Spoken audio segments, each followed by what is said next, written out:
Now welcome to another lightning response video where we're going to get to a few questions today, and we're going to kick it off with this one from Chuck Henry, who asked, "Hey Thor, I couldn't help but notice a change in your tone where you went from ridiculous lengths to excuse bad storytelling from Star Wars to being critical/honest. What was your turning point?"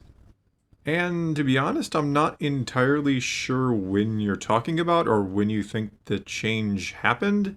I've always just kind of said how I feel or been as honest as I possibly can be ever since The Last Jedi, and I'll get to that story in a second. But for years now, I've kind of been lumped in with the hater side of the fandom. I get lumped in with the fandom menace and all that all the time, which I have no association with any of them, and more power to them. They can make the videos they want to make. But I've always kind of just been independent and tell you what I think. Sometimes, yes, I have been very positive towards something, and other times I'm very negative towards it. So there is no, shift when I decided I'm going to be negative all the time, or positive, or was positive all the time, other than at the very start. And the start for me was shortly after The Force Awakens came out. I did a theory about Rey's parents being a nobody, and that kind of blew up, and I ran with it from there. And for the next year or so until The Last Jedi came out, I mainly just did theory videos. I didn't really get into any more kind of critical videos, if you will. The one I did do that I remember doing anyway was a video where I called it or titled it something like how our heroes didn't have a happily ever after in The Force Awakens, where they kind of crap on our heroes of old in that movie. And I remember getting a kind of negative response to that. I think it kind of caught people off guard that I was critical then, so I just kind of went with the flow, kept doing theory videos until The Last Jedi came out. I remember the night I first saw that movie, and I remember watching it and thinking to myself, something isn't quite right here, because I had gone into that movie fully expecting to enjoy it, fully expecting this to be the next Empire Strikes Back or whatever it might be. Or maybe I shouldn't say fully expecting it to be quite that good, but I thought it would be a good movie. I thought it was going to be a good follow-up to The Force Awakens, and we'd get all these answers to all these mysteries we'd been theorizing about for 2 years. And instead it wasn't anything like that, and while I was watching it, I was coming to this realization this wasn't a very good movie. And I remember as soon as the movie was over, the first thing my wife asked me, though she wasn't my wife at that time, but she asked me what I thought. And I'll never forget, and I've probably told this story before, but I'll never forget that I said, I'm not sure I liked it, because I couldn't process that. I had, again, fully expected to enjoy this movie, that it was going to be good, and it wasn't. And then while I'm heading home, because of course I'm going to immediately do a review to put up on YouTube, I'm texting back and forth with some fellow fans, some people that I actually got to know on YouTube, and they're all basically telling me how much they liked the movie and how good it was and that they like this and that. And I'm like, oh my goodness, is something wrong with me? Did I miss something?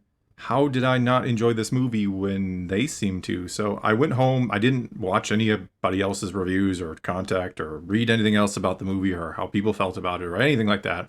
I went home and I made a rather positive review about The Last Jedi, to be completely honest with you. I figured if I would put out a negative video or just kind of a questioning video, not necessarily even negative, but just kind of this video where I'm like, I don't really know that I liked all of this or that I agree with it and all of this, I figured people would turn on me and unsubscribe and never watch me again. And I've been doing YouTube for like a year at this point, so I don't really know how this all works, to be honest. So I didn't want to tank my early YouTube career, and I put out a video that was more or less positive. And I would say that was the last time that I didn't just be completely honest.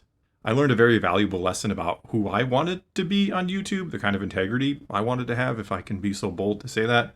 I always try to be honest, which doesn't mean I don't sometimes, and I talked about this in a video a day or two ago, I don't always leave my bias at the door. Sometimes, yeah, I skew things to fit my own narrative. We all do that. I don't really want to do that. It just kind of happens sometimes because, again, I'm human. And I know I'm always saying things like, that's just how I feel and you can feel how you want and I don't hate you for it, because that's genuinely what I believe. I don't want to hate other people for disagreeing with me about a Star Wars movie. That seems kind of silly, but that's one of the reasons I do it. I want people to know these are just my opinions. You don't have to agree with me. You can completely disagree with me if you want. We can have a friendly discussion in the comments or whatever.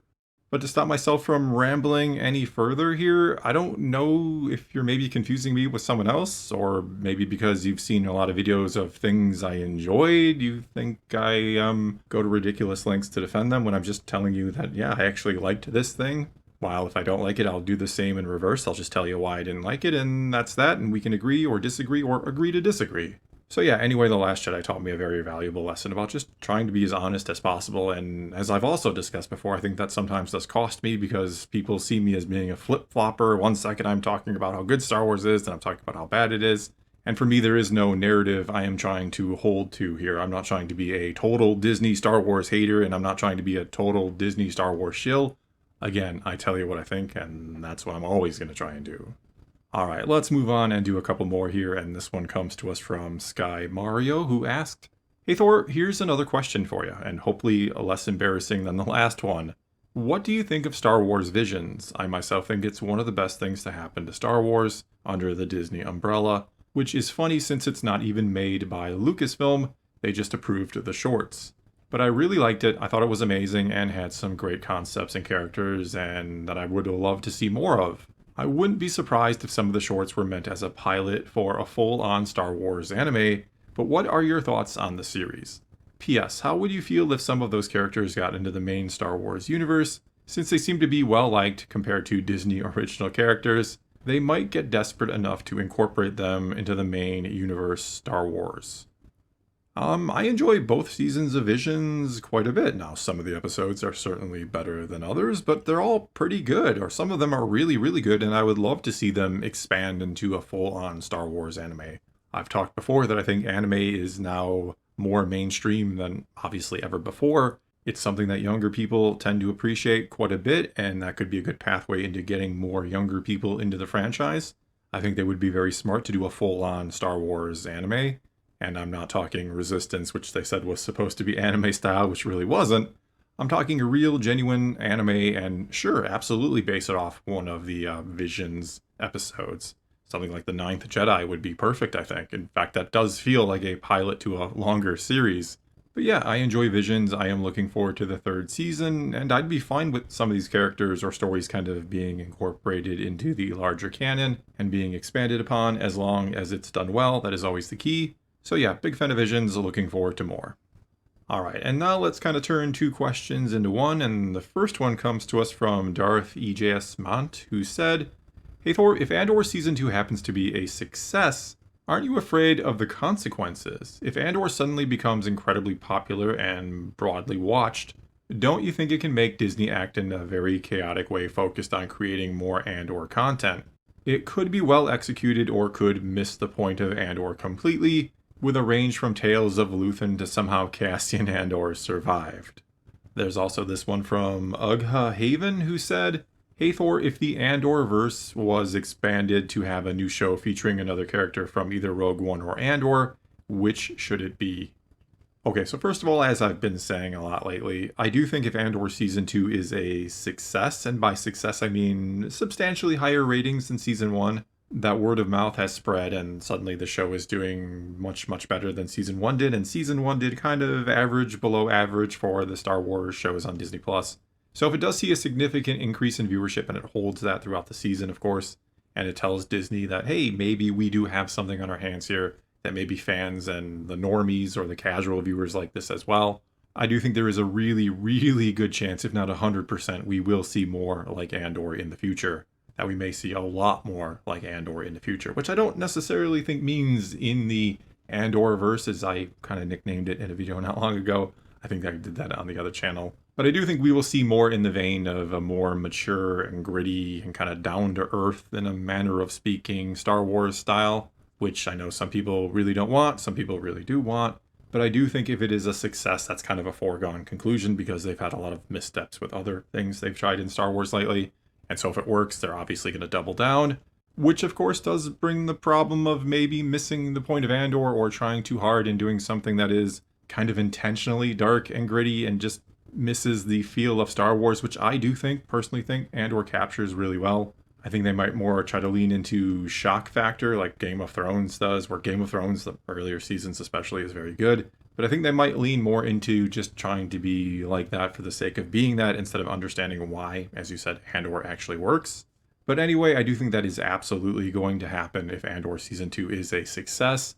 And to answer the other question, what show or what character would I like to see kind of spawn out of Andor, assuming they did do something like that? And that's a tough one because I don't know how much more we would need in the quote-unquote Andor-verse, how many other characters from this specifically we would need to explore. I think even though the other comic joked about it, I do think learning more about Luthen could be potentially interesting, though we have heard we're going to learn quite a bit about him. Tony Gilroy said we're going to learn quite about him in Season 2. So I don't know. I think Mon Mothma has become a fascinating character, though I don't know that I would want to see a Mon Mothma series necessarily. I think you could do something with Rebel pilots. I think you could do a sort of Rogue Squadron thing, which they were talking about doing the movie, and of course the EU has some really good Rogue Squadron content. I think doing a series like that kind of comes out of Andor and is in the vein of Andor could be really, really good. That would probably get my vote. All right, well, I think that is going to be all I got for you this time. I kind of rambled longer than I meant to on those questions, and there were a few more I wanted to get to, but I'll try to save them for a future video. But whatever the case may be, now it's your turn to take to the comments below and tell me what you think about anything or everything I had to say here, or to ask a question for a future lightning response video. You just start your comment off with "Hey Thor," ask your question, I try to answer it. Either way though, leave those comments below, let's talk some Star Wars, and until next time, thanks for watching.